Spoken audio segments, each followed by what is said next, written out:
You're listening to the Talking Headways Podcast Network.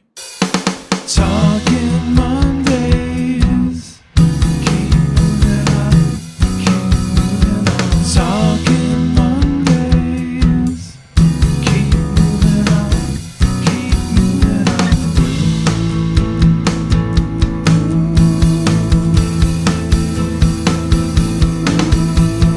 Talking Mondays. Keep moving on.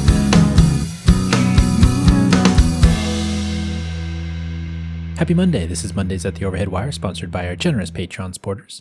I'm Jeff Wood, your host, and joined by Han Solo. That's right, Han is back, and I'm the Wookiee. We've got a great show for you today. I have a number of news items from the last couple of weeks, and it's episode 95, and we're in session. So before we get to the show, I want to let folks know that they can get this podcast wherever you find your podcasts, including iHeartRadio, Spotify, Overcast, Stitcher, and of course, Apple Podcasts. Make sure you subscribe so you don't miss an episode, and subscribing means you get both Mondays at the Overhead Wire and Talking Headways on the same feed. 2 fun podcasts, 1 great channel. Thanks to folks who subscribe through podcatchers. It's great that you guys keep coming back to the show. We really appreciate it. And I also will say that coming up this Thursday on Talking Headways, we'll have Todd Lippman. I hope everybody enjoyed the last couple of weeks. We've had some really great guests come on talking about Feminist City with Leslie Kern. We've had the Bruntlets on to talk about their book as well. And we've got some great stuff coming up for you in the future too. I have some stuff that we'll talk about later in this episode that we're going to have guests for. And then we're also, I have about 5 or 6 other folks lined up to go throughout the next month. So I'm glad you guys are here. Let's get started, shall we? So the news. Here are a few stories that piqued our interest from the newsletter over the past few weeks. Here are a few items that we will get into for discussion. I guess I just hopped into this. I didn't do any overviews or things that we've been up to or anything like that, but we're just going to keep going and keep pushing the news. First off, Nashville establishes a new department for multimodal transportation. The city of Nashville has established a new department focused on multimodal transportation. The department was a campaign promise of the mayor and will be working on numerous active transportation strategies. It will manage traffic management, bikeway planning, sidewalks, and many other right-of-way management strategies. And this was in Smart Cities World, as well as a press release from the city of Nashville. So Nashville's created a new department, which is great. I think more cities should have departments focused on transportation. I know that many of them don't, even if there is a larger agency focused on these issues. Because for the most part, I think that in cities, most of those larger agencies, the regional agencies, are road builders, and they're controlled by suburban interests. So I think it's really good to have these urban areas, these urban cities like Nashville, have transportation departments that are closer to the issues that actually affect people's lives on a daily basis, whether that's pedestrian issues, bicycle, buses, etc. So potholes, road fixes, etc. I think those are really good things to focus on with the transportation department. And even if you have a public works department, I think that focusing something on transportation and not just the engineering aspects of it is really good. So we've seen this around the country, even here in Oakland, actually, on the other side of the bay. We actually had a transportation department started from the fine folks helping out with Transport Oakland and many others, obviously, getting that work done to change it over to a different type of department, which has been good. There's not been a lack of fights over whether the transportation department should exist, but I think it's been overall beneficial. All right, next up.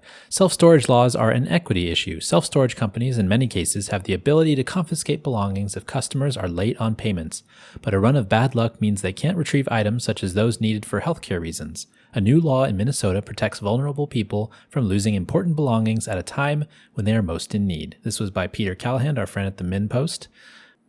So I've seen those shows on Discovery or whatever channel called Storage Wars, where people bid on self-storage rooms, sight unseen. They'll bid against each other, and then they might get lucky and find something big that they can sell to, pay off the debt that they incurred by buying sight unseen, or they might have a dud. But many of those rooms are there because people weren't able to pay a rent for the space, and so their stuff gets confiscated and sold to the highest bidder. And it's likely those folks were probably unlikely to pay rent because maybe they were down on their luck. And it just kind of goes to the fact that it's kind of hard to be poor in this country because you end up paying a lot more for things like loans with bad credit ratings. Towing always comes to mind in this instant because if you have a huge fine to get your car to the impound you can't afford, you also can't pay for that because you can't get to work with your car. So you have no money to pay back the fine, you have no money to pay back the impound, and your car is in the impound lot because we don't, in many places, provide efficient transportation where you don't need a car. And transit-wise, there's discounts for bulk transit, whereas if you pay individually each day, there might not be. So it's hard to be poor, and I think this is another example of that, self-storage. And I don't think many people in the urban planning world think about self-storage. It's kind of one of those uses that's on the periphery generally, or on an arterial road somewhere where not a lot of people go or come. So I think that that's an interesting part of this as well, is that it kind of points out something that maybe people didn't think about that much before. So in any event, there's a new law in Minnesota that protects people if they have important belongings that affect life or in the storage unit, such as like CPAP machines or wheelchairs, in addition to like important personal papers too. The previous state law actually allowed delinquent renters to go into the units and recover some personal items before the auctions happened, but only if they were valued at less than $50. This number that comes from the new law is $125, but you can also get more out than you would have been able to before because of the medical exemptions, the personal exemptions, and things like that. So your stuff just isn't gone. And they actually also moved the part of the law that existed in the housing section of the law to the self-storage section of the law, which means that getting evicted from a storage unit isn't the same as getting evicted from housing, because if you're homeless and you're looking for a place, an eviction on your record might mean that you don't actually get a place because people look down upon that. So it changes the law structurally to actually fix some of the things that make it hard, again, to be poor in the country. So, these are interesting things. It's interesting things that I hadn't thought about before. I've had stuff in self-storage before. When I moved here to California, actually, I left a bunch of stuff from my apartment in Austin in a self-storage unit and then came back to get it. All right, next up. Would new VMV taxes be bad for health? Inside the infrastructure bill that has passed the Senate, there's a pilot program for vehicle miles traveled tax. Justin Hollander, a professor at Tufts, argues that we shouldn't be trying to use such a tax to serve as a new revenue source for building roads. Instead, to encourage electric vehicle use and reduce emissions, the gas tax should be the only target. So Professor Hollander, I've actually booked him to come on Talking Headways to talk about this and other items that he's actually working on, unrelated to transportation, actually, urban design issues. But it should be interesting to talk to him about this, and we'll hear his arguments about this. And while I'm sympathetic to the argument that we should be focusing on gas taxes to reduce emissions, I think we should have raised the gas tax in 1992 again, which is the last time I think it was brought up to the standard. But electric cars have a lot of pollutants too that we should be reducing as well. So an overall VMT tax, I think, is helpful in that it reduces VMT from vehicles all over and not necessarily just gas-related vehicles. So particulate matter from brake dust to rubber tires. And, I'm also leaning towards the need to have a replacement for the Highway Trust Fund, which is in part the mass transit account. However, there is an argument that perhaps we should make transportation more of the general fund, so we stop the user fee fiasco from the last century. User fees have never really paid full freight for the roads that we've built, and it's just been hidden better in roads than in transit. You can point out the farebox recovery ratio in transit, but you can't point out the farebox recovery rate for a road because it's harder to figure that number out. Although some people have done calculations and figured it out.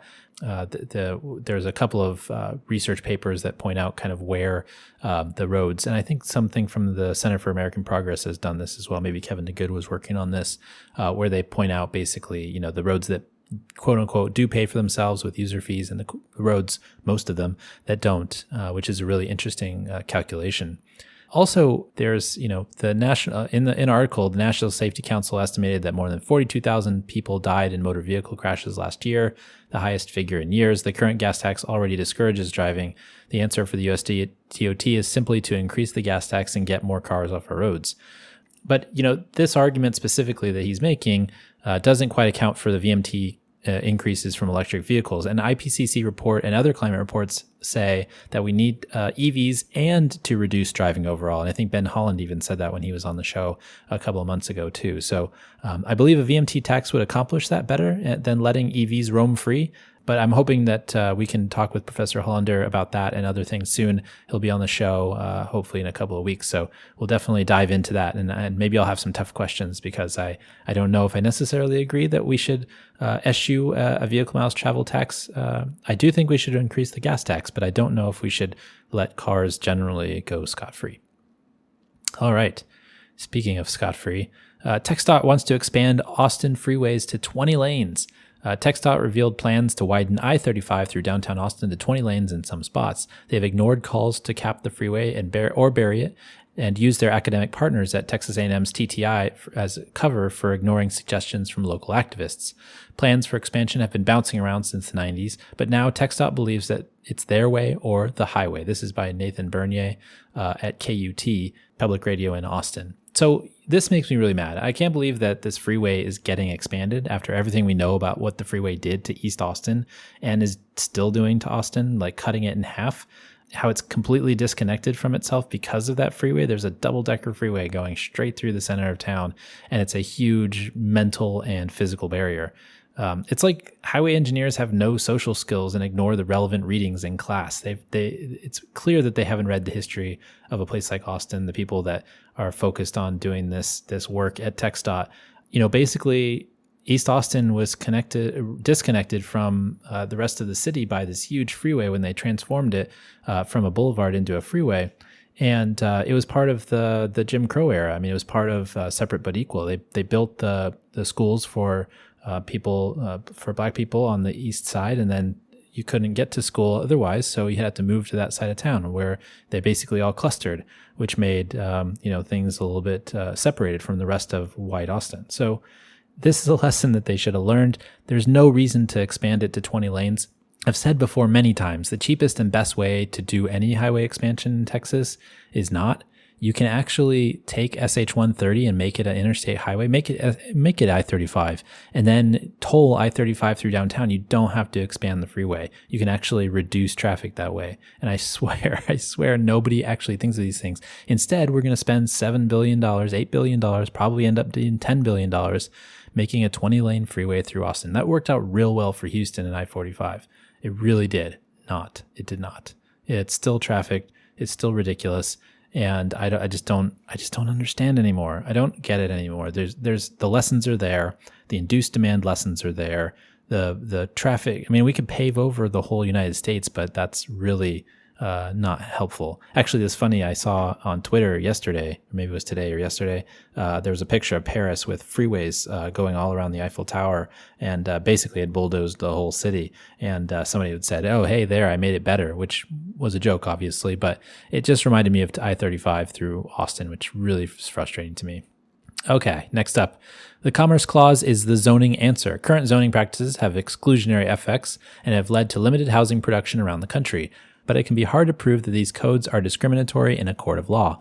As such, the Commerce Clause in the Constitution might be a potential solution, as it might be easier to prove that zoning regulations burden the commerce of home building through the exclusion of outsiders. This is by Michael D. Diedrich Jr. at the New York State Bar Association. So I hadn't heard this one before. This is really interesting to think about. We're having so many problems, getting zoning laws struck down based on exclusionary practices or racism or other items like that. But what if we flipped it on its head and thought about the Commerce Clause instead of equal rights and fair housing laws? That might be actually a better way to go about it, according to Mr. Diedrich. It's interesting to think about different ways to get around these laws. I always think things are takings all the time, from takings law back in planning school. And I'm always like, how is that not a taking? But apparently there's a bunch of case law that I have not read yet. I'm looking at my land use law book where I've read the cases that were relevant to class. And I think there's probably a bunch of other cases that explain why not everything is a taking from a land use perspective. But this is really interesting. I'm wondering if actually anyone has actually tried this end around with zoning writ large before, if anybody's actually tried this specific Commerce Clause argument. It seems like a new avenue, but I'm sure somebody must have tried it before. Like somebody tried all those takings that proved that I was wrong on takings, on everything being a taking. But I'm interested to see if actually somebody takes this up and thinks about it a little bit deeper, or if somebody's already tried it and maybe it didn't work because of the legal structure that we have. It'd be interesting to think about. But that's pretty cool. So it's just a new way to think of things if we can, and maybe get rid of some of these zoning laws that make cities harder to build in, make them harder to grow, and make housing harder to get to. I mean, housing is going up, and the reason why is because we don't have enough housing. I know all you listening to this know that, but at the same time, I guess I should probably repeat it. Okay. So this is the last one before I go on to a new little thing that I'm going to do. Are we more productive working from home? So the question is, are we more productive working at home? Many workers believe they are more productive at home, away from chatty coworkers and endless meetings. However, some researchers believe productivity increases during the pandemic can be attributed to getting rid of the commute. As office workers and managers decide whether to come back to work, is there a way to reimagine the new office with home in mind? So this is by Rebecca Stropoli in the Chicago Booth Review. I thought this was a really fascinating piece. I hope folks can get a chance to read it. It's actually pretty long, kind of a long read on thinking about this stuff. But I think it's interesting to think about that, people aren't really more or less productive. It's just that they have more time because they don't have to commute. There's obviously more to that in the piece than that, but that was the one that kind of struck out at me. Because since, myself, I've actually been working from home since 2014, and I think I'm much more productive. But I think also part of that is to my kind of circadian rhythm and how my body operates. I was miserable waking up at 9 a.m. and going to work, or actually waking up at 8 a.m., going to work, getting there by 9. 9:30 were our staff meetings on Monday mornings, and I was constantly grumpy because it's just something that my body. And then so when I actually came to work at home and I could get up when I wanted to and go to sleep when I wanted to, I felt so much better, like health wise. I felt like before that I was, having problems with things and had some dizzy spells, actually had some vertigo for a little while. But after I was able to get on my own schedule, I found that things actually worked out better for me and I was feeling more healthy. I wasn't getting sick as often. Part of that might have been from working from home and not coming into interacting with people, as we're finding out through the pandemic. But at the same time, I just felt better. And so I think it depends a lot on those types of things, like whether people are more productive or not at home, whether they feel more comfortable. I don't work with a huge team, so I don't have to worry about some of those other things. I do miss my coworkers from before at Reconnecting America. I definitely love them. You all know that because I talk about that all the time. Reconnecting America is such a great place to work, and I had some great coworkers and camaraderie from folks that I worked with. But I think I just think it depends on the person and the job. There are a lot of people that just can't work from home. It's not possible for them. There's an equity component to that, obviously. There's also people that can work from home but want no part of it, from kids being at home during the pandemic, as many know, to them not having maybe a dedicated workspace. Maybe their apartment's a little smaller and actually the office is a way to get away. And then there's that end of the day barrier. So when you're finished with work, you turn off your computer and you step out the door, and work is work and home is home. And I think that's a big thing for people too. But that lack of 2 hours a day needed to commute, I think that's a big expanse on productivity. But it's also, for my experience anyway, it's just easier to get up, walk to the front room, do all the work you need to do, get it done. And then I also have a deadline every day. I have a 6 p.m. deadline to get all my newsletter stuff done, and then get that out and put that together. And actually, I think that makes my work a little bit more structured maybe than it would be if I didn't have any deadlines or working on a project that was with other people too. So there's a lot of things to consider, obviously. But I think this is a really interesting part of this. And I hope people go out and check this out, working from home versus commuting to work and what that means. So check it out if you get a chance. Okay, I'm going to do something a little bit different. I do write this newsletter every day. I go through about 1,500 news items every day, and I pull out the 30 or so that I think are the most interesting in 5 different categories: transportation, urban design, urban issues like housing and things like that, environment as it pertains to cities, and research items from research journals. So we publish those items every day, and then for the premium version, I actually and the basic version, I write like a little intro. And some days they're short, but some days they're longer. It just depends on kind of the themes that I'm finding from the news that week. And a lot of the news, obviously, that we talk about on this show comes from the newsletter because it's the pieces that people clicked on the most and that were the most interesting to me for the most part. This is the pieces that kind of come together during the day while I'm looking through items. So there might be items that all connect in some form or fashion from a day or 2 days in a row, and I might write down kind of an intro that connects all the dots together. So the themes that go together. So I'm going to read 2 of the ones that I've put together in the last couple of weeks in hopes that people kind of get thinking about them. I feel like a little bit like Andy Rooney when I do this too. I don't know if you all ever saw 60 Minutes and Andy Rooney being his curmudgeon self at the end of the show. But I also feel like it's just something that I really like doing, but also kind of allows me to take all of the things that I learn in the day and pull it out. But this one is from August 18th. So stress between liberal cities and their more conservative states is starting to hit a breaking point over mask mandates. Previous disagreements over commerce and regulation of companies like Uber or plastic bag bans hadn't gotten to this level because it wasn't about urgent public health matters. In places like the Sun Belt, the recent census numbers also revealed that metro areas grew stronger while rural areas shrank, leading to a political tumble over power and rules.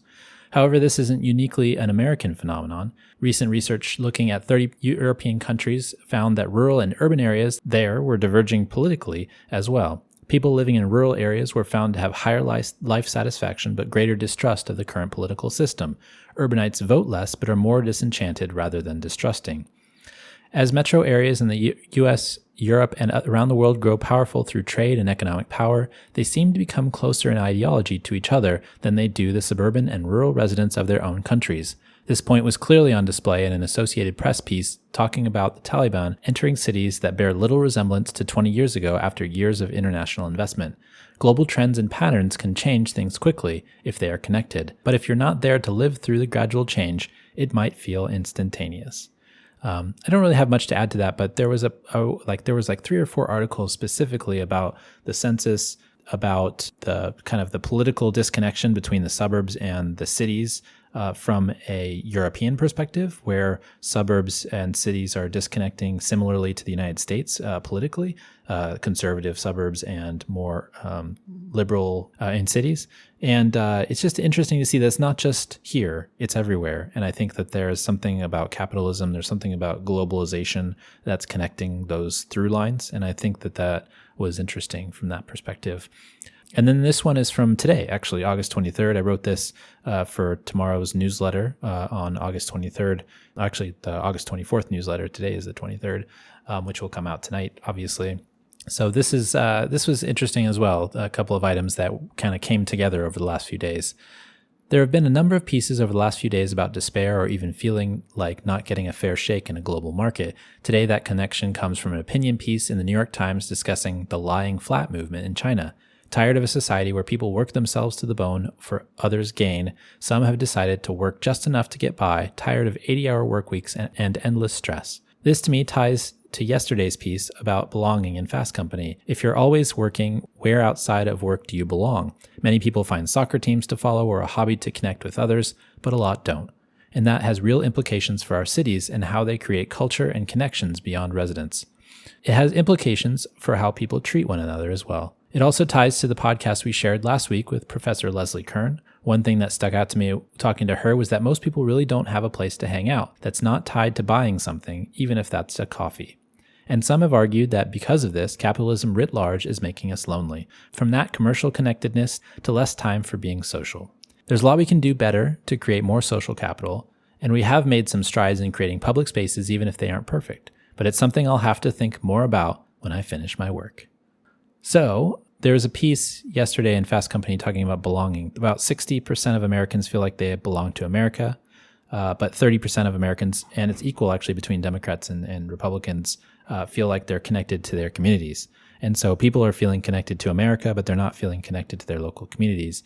And a lot of that is don't feel like they belong. And the belonging actually in the article talks about having access to opportunity, which is a really interesting way to frame belonging, but it makes sense when you think about the kind of the individualism of America as it's seen through kind of a capitalist lens. So I thought that was really fascinating. There's a lot of things that have been popping up, lying flat movement, the Fast Company article, our podcast with Leslie. There's actually also a Jacobin article about capitalism making us lonely. So all those things seem to be connected, but I like to connect the dots if I can through the newsletter articles. If you want to get access to the newsletter, you can do so by going to theoverheadwire.com. We've been doing it for 15 years, and I really, really hope I can do it for 15 more. So if you liked what you heard, maybe you want to sign up for a 2-week trial and check it out if you get a chance. Like I said, some days I write these longer pieces for the newsletter, and other days I do short ones that kind of connect some dots as well. Most of the time it's short, but sometimes I kind of get in the mood and connect some dots that I found through reading all the articles. And I think that from getting the newsletter, I think a lot of the readers, whether they're the premium readers or even the basic readers, so premium readers get 30 a day, basic readers get like 3 a day in articles. And I think they all are appreciative that they can connect the dots in the articles as well. There's so many to read, but then there's little ones that connect to each other from each section. So, all right. Well, this week and every week, I want to thank our generous Patreon supporters. You guys are awesome and keep the show going by listening and supporting each month. This show and Talking Headways really wouldn't be here without you, so thank you very much. And you can support the show by going to patreon.com/theoverheadwire. We have had people sign up every month during the pandemic, so we're super appreciative for that. $2 a month and you'll get some stickers and a handwritten note. $10 a month and you'll get our bus-only scarf. And if you want a bus-only scarf, in addition to being a $10 a month supporter on Patreon, you can do so by going to theoverheadwire.com and buying one outright. We'll send it along as soon as we can. You know, winter is coming, obviously, so get a scarf and you'll be transit decked out. Also, I want to mention that we did produce an audiobook version of Raymond Unwin's 1909 classic, Town Planning and Practice. And if you want to get your hands on one, go to raymondunwin.com. It's super cheap, guys. If you want to listen to this book, it's not super long. It's super cheap. I think I priced it on the website at under $10 even. It's not even that. It's not even super expensive. So check it out if you get a chance. The book was super fun to produce if you're a history of planning fan. It's the first one listed on the American Planning Association's 100 Essential Books of Planning. All right. So also, if you have a comment or a question, feel free to tweet at us or comment on any of the social sites where the podcast appears. We'd love to hear your reactions to maybe some of the stuff that I talked about today, some of the newsletter items. Obviously, there's some deep stuff in there, but if you have any responses to that and the idea of working or even anything that we mentioned today, feel free to email us, theoverheadwire@gmail.com.